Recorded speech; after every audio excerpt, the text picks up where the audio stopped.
鎮守の森の外れで気の狂ったイノシシが暴れ回ってるんだって。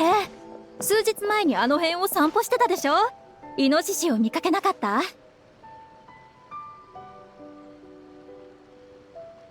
いや、見てない。見てないか。じゃあ変な子供は？同じあたりでここ数日魔女の行方を聞き回ってる子供がいるんだって。なんか妙な噂だよね。ね、本当かどうか確かめに行かない？やめとく。家に帰って休みたいの。残業明けでもう限界だから。家まで送っていくよ。そんな状態じゃ途中で倒れないか心配だもん。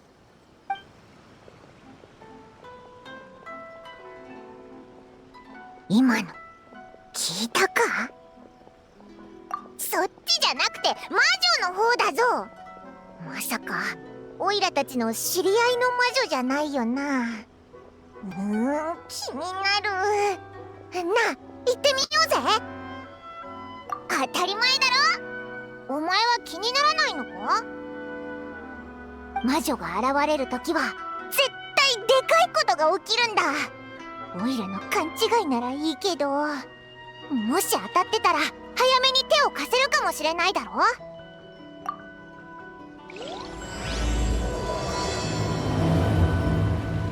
どうも、視聴者さん、リンネアを持ち武器ごと確保してからデイリーと樹脂消費しかしてなくて原石が枯渇している畑野です。実はこの動画が出るくらいのタイミングでローエンっていうキャラが実装されるっぽいんで終了8時間前くらいのイベントをサクッとやっていこうって魂胆です。はい。ちなみに原石は90連分はないです。はい。助けてください。というか原神くん未だに原石とかガチャ石と固めづらいからマジ困るんすよね。もう崩壊な列車やってるからかさ先輩なんてデイリーと開催中と期間報酬だけで勢力1万個とか1ヶ月で貯めてて羨ましい。私にもよこせ。この辺だよな。どれどれ。イノシシ。魔女。異常なし。オイラたちの考えすぎだったか。アラート解除だ。よく考えたらこの辺でイノシシなんか見たことないもんな。魔女なんてなおさらだぞ。何の理由もなくこんな人気のない野原に現れるわけないぜ。あいつらでかいことをするのに忙しいんだからな。固定観念なのだ。魔女たちは娯楽のために裏でくだらないことを山ほどやってる。無関係な人を巻き込んで、だからハンターとしてあいつらを。君たちはハリスの従者じゃないか。君は超有名な旅人だな。そっちはパイモンだったか？待ってくれ。説明するから。私はプルーネ。アリスの友達だ。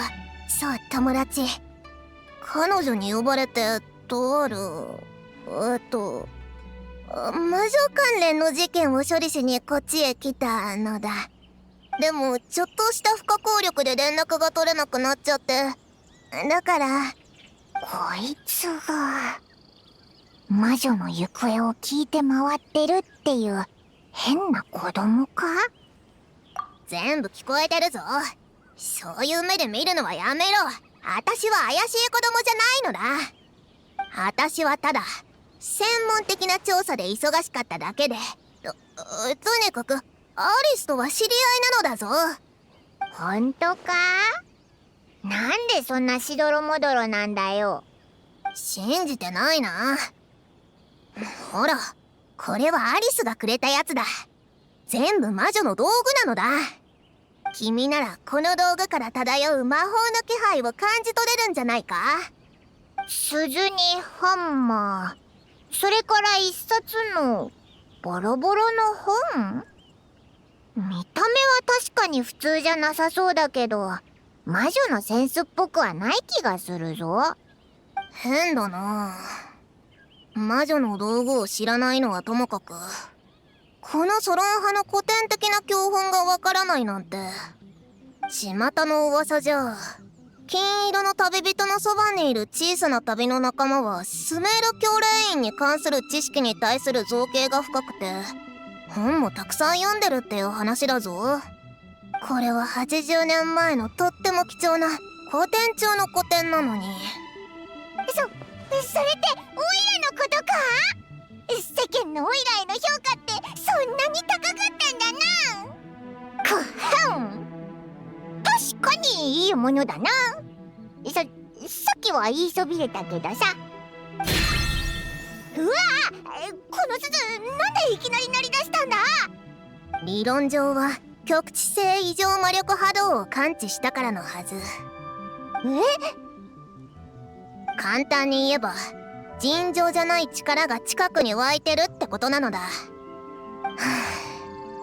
あ、どれだけ間違えたかわからないけど今度こそきっと魔女だ。なんだよそれ、わけわかんなくなってきたぞ。魔女が近くにいるってことか？とにかくついてきてくれれば私が嘘はついてないってことすぐにわかるのだ。ついてくんですね。ハンマー置いてってるけどまあいいか。ですね、編集し終わってから実は今回初めて YouTube の方で字幕をつけてましてね。後でアナウンスはまたするんですがこれがまた作業量すごいんですよ。編集ソフトの AI 使っても抜けがひどかったり誤字が多かったりと、結局自分で手打ちすることにして今今日公開してます。大変ありがとうございました。まあそういうことなんでね、もしかしたら字幕つけたらつけたで1回で2度美味しい思いもできるかもしれないんでぜひ皆さん字幕つけてみてください。あ、英語版と韓国語版もついでに実装していますので、ジェミニに翻訳は丸投げしてるんでガバ翻訳多めになってるかもしれませんが海外の方にも楽しんでもらえたらなと。ゆっくりベースは日本語だけだから音声に関してはご勘弁を。さすがだぜ、すごい速さで対処したな。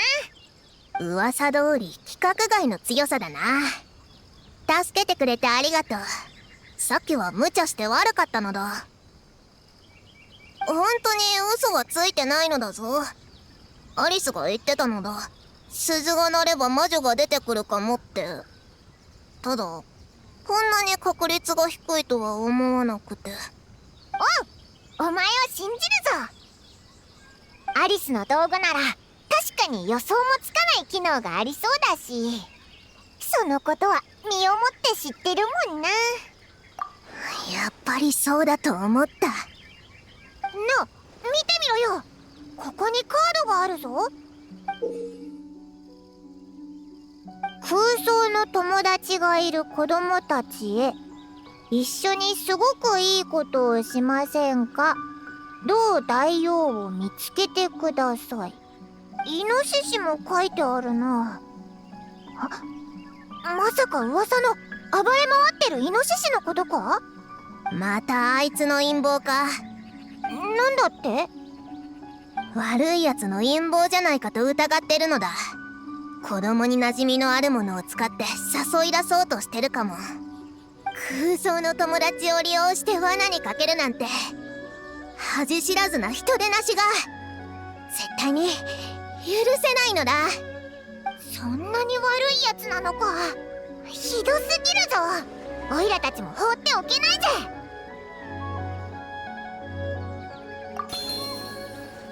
ってまたかよ。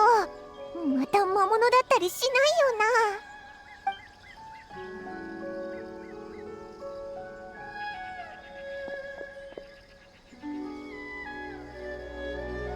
な。前のこともあるし慎重になるのも無理ない。ついてくるかどうかは君たちが決めることだ。どうする？でも一人でここに置いてくわけにもいかないよな。はい、一応ストーリー部分はほぼほぼ垂れ流しゲーミングなんでストーリースキップしたい人はチャプター分けから飛ばしてもらって。さて、イメージよりもロリ声だったブルーネって子についていけばいいんすね。稲妻に来たのも久々だからちょっと新鮮味ありますね。魔女の拠点なのだ。今度こそ間違いない。突撃全部とかーん。吹き飛べ全部吹き飛ばしちゃえ。噂は本当だったんだな。暴れ回ってるイノシシがまさか喋れるなんてな。しかもう言ってることが怖すぎるだろ。一体何を吹き飛ばすつもりなんだ？クレイの言ってることは怖くないのか？あれ？栄誉騎士のお姉ちゃんとパイモンちゃん、それにプルーネお姉ちゃんも。お前たち知り合いだったのか？プルーネお姉ちゃん、この前モンドに引っ越してきたばかりなんだよ。よくクレイと火あぶりして遊ぶんだ。クレイ、お姉ちゃん大好き。火あぶり？クレイ、もう勝手に人に言わないって約束しただろ。君たちが思ってるようなのとは違うぞ。クイズに答えたら焼き菓子が食べられるゲームのことだ。そんなゲームがあるのか？おいらもやりたいぞ。じゃあ次はパイモンちゃんも一緒ね。いっぱいいたら火も大きくなってきっともっと賑やかになるよ。そんなことはどうでもいいのだ。どうしてクレイがこんなとこにいるんだ？こいつに怪我とかさせられてないか？こいつじゃなくてポップコーンだよ。クレイの新しいお友達なの。一緒に遊んでただけだもん。クレイのこと傷つけたりしないよ。待てよ、こいつこのカードに書いてあるのと同じだぞ。これはドゥ大王の書いたお助けカードだよ。この任務はもう魔女会が持ってっちゃったけど。魔女会？クレイ、魔女たちはどこにいるのだ？教えてくれないか？いいよ、アジトにいるから呼んでくる。ビューンって言ってすぐ戻ってくるね。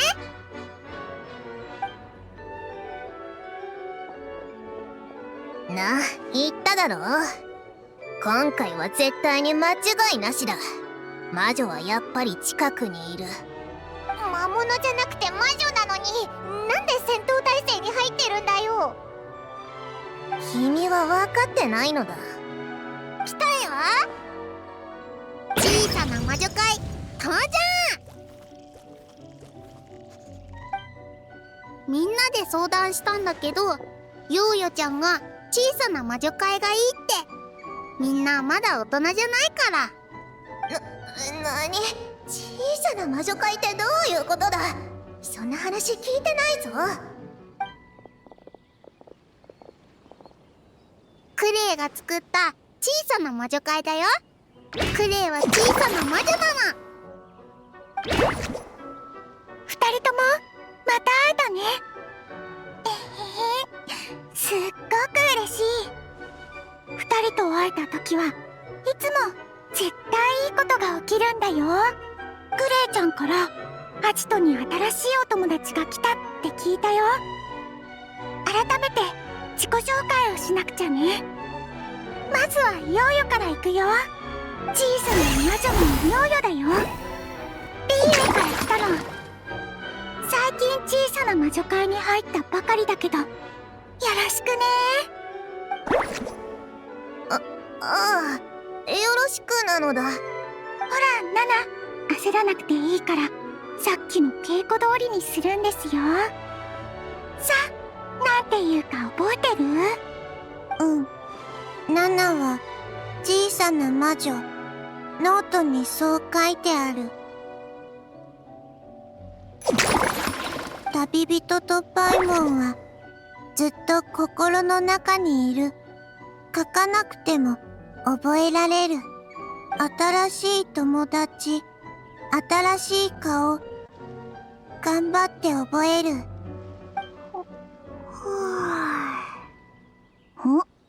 節の番か？久方ぶりだな、二人とも。新たな友人もよろしく頼む。小さな魔女、さゆ参上だ。ちびっこじゃなくて、小さな魔女たち、よろしくなのだ。プルーネでいいぞ。アリスやニコと同じ登場魔法まであるなんてなかなか様になってるな。いひひ、ママはすごい大魔女だから、クレイはすごい小さな魔女なんだよ。プルーネ、お前が近くに魔女がいるって言ってたのはその小さな魔女のことだったのか？もちろんだ。小さな魔女だって魔女だからな。アリスの指示か。じゃあこいつらもしかして魔女界の手先か。ブルーネお姉ちゃんはいい人だよ。クレイのお友達だもん。ママも言ってたよ。ブルーネお姉ちゃんはママのお友達だって。友達？君のママも本当にそう言ってたのか？なんでこんなにびっくりしてるんだ？さっき自分でアリスとは友達だって言ってたよな。パイモンちゃんとブルーネお姉ちゃんも小さな魔女界に入らない？ヨーヨたちの仲間になろうよ。アジトのお菓子やおもちゃを一緒に分けっこしよう。ママが作った登場の魔法もあるよ。ママが言ってた。クレイもママみたいにこの綺麗な魔法を他の小さな魔女にかけてあげられるんだよ。遠慮しとく。ままごと遊びはとっくに卒業したのだ。お菓子食べ放題も最高だけど、登場魔法は何回見てもかっこいいよな。お前もそう思うだろ？待ってくれ。おいらまだ心の準備が。アリスは人にいろんな試練を与えるのが大好きだろ。もしかしたらクレイもそこを受け継いでるかもしれないじゃないか。自信満々で参加して試練を突破できなかったら笑い物になっちゃうぞ。なあ、どんな試練を乗り越えたら小さな魔女会に参加できるんだ？クレイに誘われたなら、あとは同意すれば加入できるぞ。セツたちもそうだった。そうだよ。意外と簡単だな。当たり前なのだ。子供の世界はシンプルなもの。複雑なルールは退屈な大人が勝手に作るのだ。よし、じゃあこれでオイラは小さな魔女ってことか？オイラの登場魔法はどんな感じになるんだろうな。楽しみだぞ。ママが言ってた。登場魔法はとっても大事な第一印象になるから、小さな魔女のことをよく知ってる人に先に考えてもらうのがいいんだって。心の中で考えるだけでいいの。それからクレイと手をつないで、そうすれば魔法が伝わるよ。ひひ、オイラのことを一番よく知ってるのはやっぱりお前だよな。それじゃ頼んだぞ。気になるぜ。お前の中でオイラはどんな小さな魔女なんだ？パイモンちゃん、手を伸ばして。できた。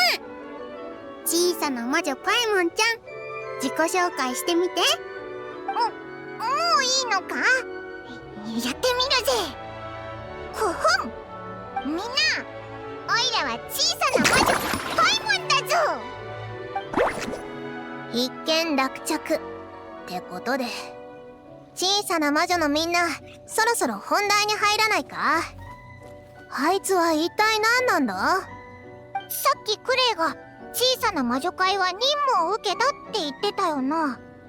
オイラも今は小さな魔女会の一員なんだから、ちゃんと状況を把握しとかないとだぞ。オイラたちに詳しく教えてくれないか？ポップコーンの件は複雑だ。話すと長くなるし、ずっと立っているのもなんだ。どこか座れる場所を探そう。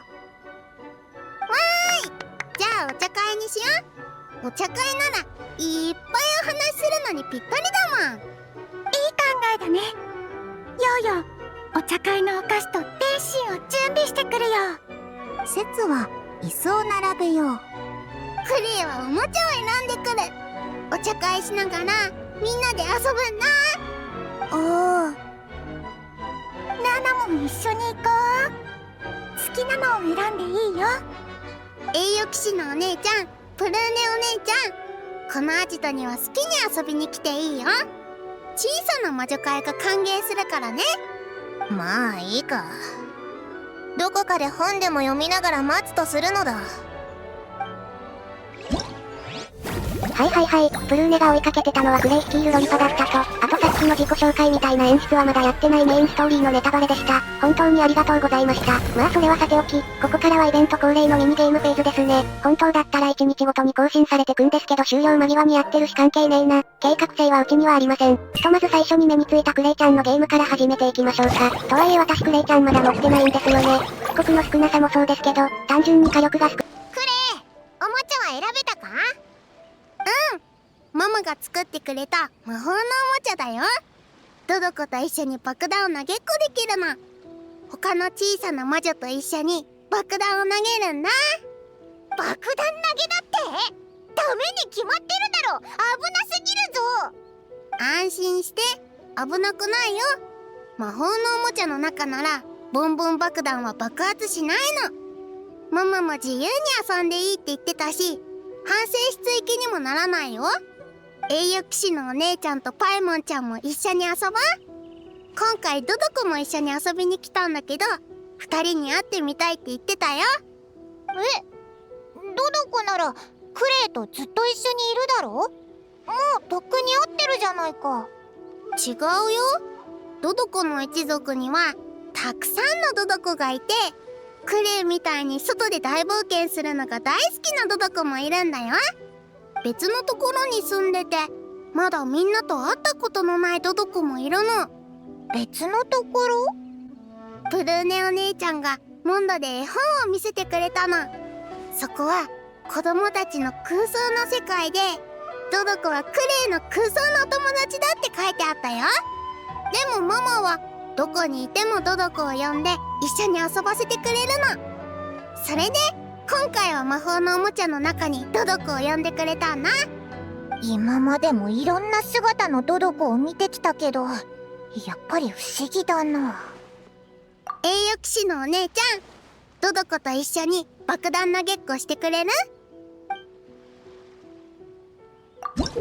ドドコとか懐かしいっすね。実は初めてこのゲームでイベントやったのがモンドにいたクレイちゃんのイベントだったんですよ。巡り巡ってこういう形で戻ってくるのは感慨深いですね。さて、大まかなルールはドドコに向かってボンボン爆弾をパスしていくと、フィールド上にはバフっぽいのとデバフっぽいエリアがあるみたいですね。相変わらず物騒な。ということで軽くルールを読んだところで早速やっていきましょうか。なんかゴルフのホールっぽい。しかもバフエリア多くないですかね。しかもパスするドドコは1体だけじゃないんすね。はい。さあ早速やっていきましょうか。操作方法は AD で角度調整、QE で距離調整ですね。まあ簡略化されたゴルフを何度か繰り返すタイプのゲームって言えばわかりやすいかな。パスの威力を上げれば色々飛び越えながらパスができると、アウトっぽいエリアを挟んだ先にもドドコあるし、ここは使い分けが必要になってきそうですね。じゃあ早速飛ばしてみましょうか。目押しですか？そうですか。苦手なんですよね。意外と目押し使うゲームって少なかったりするから慣れてないと難しいっすよね。さて、さっきの説明だと上のゲージが距離、下のゲージが飛ばす方向の精度みたいです。距離のゲージは範囲内に何かしらあれば表示されるのかな。今回は何もない。チュートリアル感覚で適当に投げたら全然届かなかった。安定したパスって出てるけどこれでいいのかな。じゃあ気を取り直して、距離と角度を調整してパスを回していきましょうか。角度はこれちょうどぴったしか？距離は問題なさそうだしこれでいこうか。余談なんですけど実はこのイベントの後にメインストーリーがっつり進めたんですよね。動画にしたいなとは思ってはいるんですけどあまりにも容量が容量なもので結構ギリッギリという。なんなら会話途中で容量が限界迎えて1回ストリートファイターパソコンから消しましたからね。1分ちょいで1ギガとかやってらんないっすよ。Google ドライブも5テラのプランに入っておかないといけないのかこれ。と、話脱線したところで第1のドドコにパスを回せたね。思ったより目押しが成功してて助かる。次はアウトっぽいエリアのすぐ手前にドドコがいますね。力加減をうまいこと調整する必要がありそうです。で、あんまり説明よく読んでなかったのでこのバフエリアがどう機能するのかよくわかってないですけど一旦爆弾ぶち込んでみましょうかね。これくらい広ければ目押しはしやすいですね。これくらい緩くお願いしますよこの後も。さて、バフエリアの効果とやらは。今回のバフはアイテム追加ですね。アイテムは消耗品だから助かりますね。じゃあ改めてドドコ狙っていきましょうか。ここからだとちょうど40メートルくらいですかね。最大ならいけるか？やっぱり角度の調整が難しい。コントローラーだったら微調整楽なんだろうけど切り替えられなきゃだからな。まあ切り替えたところでこのゲーム左利きコントローラーに対応してないんでプレイもまともにできないっていう、サウスポー設定にできる裏技とか実はあったりするんですかね。関係ないっすけど人間の使う道具って思った以上に右利きに特化してるって話します？いいですかそうですか。まあここなら判定ショットガンでなんとかゴリ押せますかね。やるだけやってみましょう。反射で手前で押しちゃった。違う、私はドドコに直で爆弾パスしたかったの。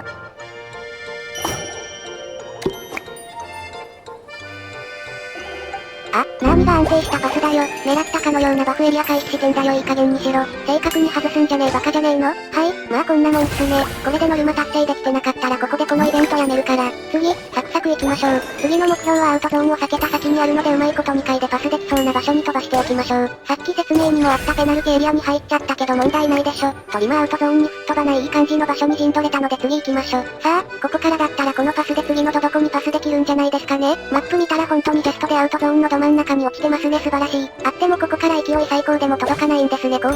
まあちょうどいいですし手前のバフエリアにでも狙いを定めましょう。ジェストってちょっと遅かったっすね。まあ問題ないでしょう。手前のバフエリアは何があるんですか？思ったよりも跳ねるんですねこれ。ってこれだったらゲージの意味ないジャップへ。アウトゾーン超ギリギリ。ナーミが安定したパスだよ。ブレップレじゃねえか毎回。で、バフの内容は宝刀イタチが消えるみたいですね。これは意味あるのか？まあとにかく次のパスは確実に回せそうなんでサクッと終わらせちゃいましょうか。これくらい目押しの範囲が広ければ何も問題ないですね。朝飯前ですよ。なんかこういう感じのゲーム昔の任天堂ハードでなかったでしたっけ？ちょっと前にあった測量ミニゲームは元ネタ最近知ったんですけど今回もパロディっぽい気もするっちゃするんですよね。実際原神とかのパロディミニゲームってサクッと再現してますけどプログラムとしては結構複雑なものを原神風に再現しなきゃいけないんで実際すごいっちゃすごいっすよね。まあホヨバースだったらたやすいんでしょうけど。ちなみに新規さらぎさんはディスコードのボットとかスプレッドシートのプログラムとかを頑張って勉強してますね。まあコードをかけるわけじゃないんでジェミニから引っ張ってきたのを修正するところからですけど勢い余って範囲外まで吹っ飛んじゃいましたね。あくまでゲージは着地点であってその後のバウンドまで考慮しないと。まあもしかしたらここからプログラムを本格的に勉強してシステムを作り上げる可能性も。っていうのはちょっと言い過ぎっすかね。ジェミニとかアンチグラビティに全部ぶん投げたらあの人やりそうですけど。さてさて、仕切り直してここからうまいこと狙っていきましょうか。さっきは勢いが強すぎてぶっ飛んでいっちゃったので気持ち手前に落とすように調整しましょう。これってゲージを止める位置でバウンドした後の挙動が変わったりするんですかね。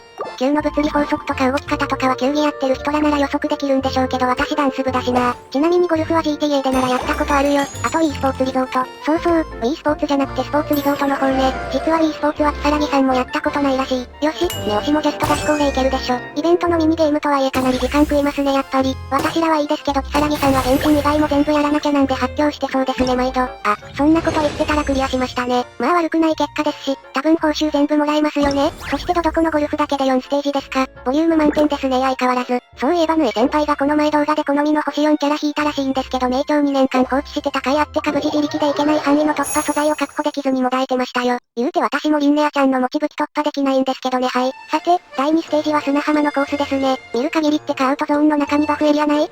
実はあそこって入っても問題なかったり、まあ別にバフエリア取ってもあんまり最終スコアには影響なさそうなんで無視しましょうか。今回もドドコ4匹いますが結構離れてますね。しかも位置取りがまあ意地悪。第1のドドコにパスしても第2のドドコにダイレクトパスをさせまいとする意思を感じる。1投目は問題なくいけそうですね。最初にステージでちょっと感覚は掴んだのでうまいこと目押しさえできれば。はいジェストミート、大変素晴らしいですね素晴らしい。サクサク行きましょう。もしかしてなんですけどこれアウトゾーンの上越しちゃえばダイレクトショットできるんじゃないですかね。ちょっと位置調整に手間取ってますがコントローラーいからく。さっきの感じダイレクトパスできればその後に跳ねて場外なんてことにもならないっぽいんでできれば正確に落としていきたいですね。こう考えるとゴルフとかバスケットボールとかあんな小さい穴とかリングとかにジェストでボールをくぐらせるのって案外すごいことなんだなって。学校の体育でやったことありますけどあんなの入りませんよさて、今度は大きく右にそれた位置にドドコが陣取ってますね。ここからだったら海にドボンしそうです。いやそんなめんどいことしなくても直線上にある方を先に潰した方が早いっすね。割り切りと攻略順序の大切さがわかりますよ話変わるんですけど録画とか動画用の素材をぶち込もうとしてた SD カードがあまりにも書き込み遅くてですね。1分ちょいで1ギガとか空録画が毎度映すたんびにぶっ壊れて使い物にならなくなったもんだからクラウドストレージオンリーでやることにしたんですよ。そしたら SD カードから引っ張ってた効果音とかのデータはテンプレートから引き出せなくなるわけですよただ全く同じファイルをクラウドストレージにもちゃんと損失なしで映してるはずなのになぜか一部の効果音が YMM 上で機能しなくなってしまってですね。発狂もんですよしかもどれが使えなくてどれが使えるのかもわからないもんだから一括ダウンロードもできず、30分クラスの編集データが中身文字化けで修復不可能になったり、一部の立ち絵データが YMM 上でだけ途切れたりでただでさえ YMM バグり散らかしてるのになんですかね。まあ対処法としてはもうカット編集とボイスだけ YMM で入れて他プレミアとかでやればいいって話になるんですけど、プレミアでこのクソデカ動画ファイルが読み込めればね。ただ私もなんですけど新規さらぎさんはまだプレミアどころか YMM に不慣れらしくてですね。もうどうすればいいのやら。さて、お話が脱線したところで第3ステージです。むちゃくちゃ広いですね。やることは大方変わらないのでうまいこと角度調整してポンと飛ばしていきましょう。何気右側の使えるアイテムが増えてますね。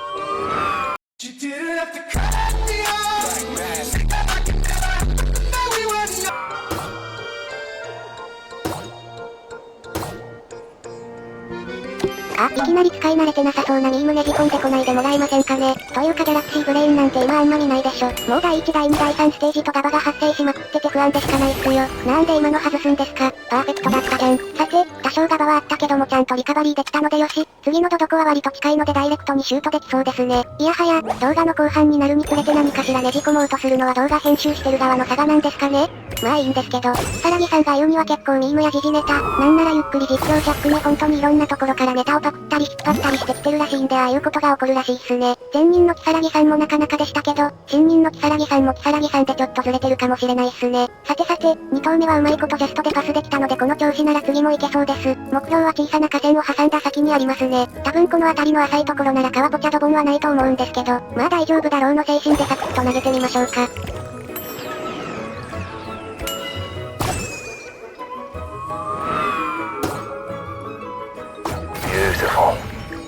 やはり格が違いますよ格が。私にかかればこんなミニゲームごときお茶の子さいさいですね間違いない。4体目のドドコはちょこっと遠い場所にいますがさっきと同じ要領で行けば届きそうですね。よし、行け。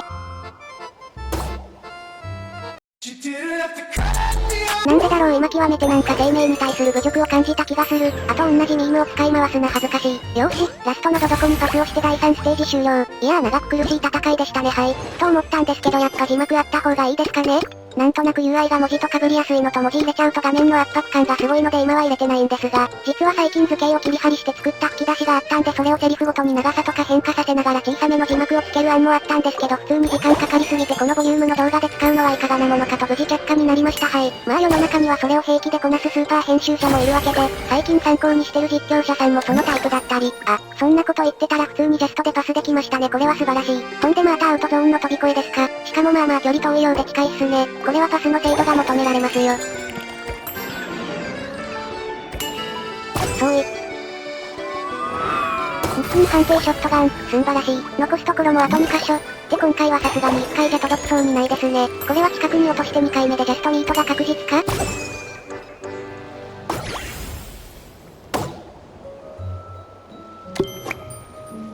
あら意外と大丈夫そう。マップの表示はフェイクで別に動線上の川は落ちる心配はないんですかねこれ。というか普通に陸繋がってんじゃん。なんだこれ。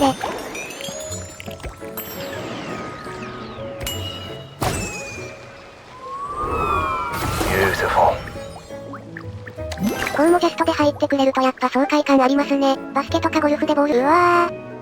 なんか最後だからって平地にこの密度でエリア置かなくても、ドミネーションだったら乱戦待ったなしですよこんなの。エイペックスの最終アンチもこんな感じで遮蔽ゼロのアンチありますよね。あとヘイローのマップにも遮蔽ゼロで打ち合いさせられるマップがあるとかないとか。よーし、ラストもジャストミートで終わり。へいへい、それじゃあクレイちゃんとのおしゃべりシーンを見て今回は終わりとか思ったらそんなもんなかったっていう。他にもミニゲームあるみたいなのでそっちは次の動画ですかね。はいまあということでですね、本日はここら辺で終わりにしましょうか。次でイベントの終盤までいければですけどボリューム的にはそうもいかないかもですね。イベント自体はもう終了しちゃってるんでなるべく早く動画作ります。それではまた次回。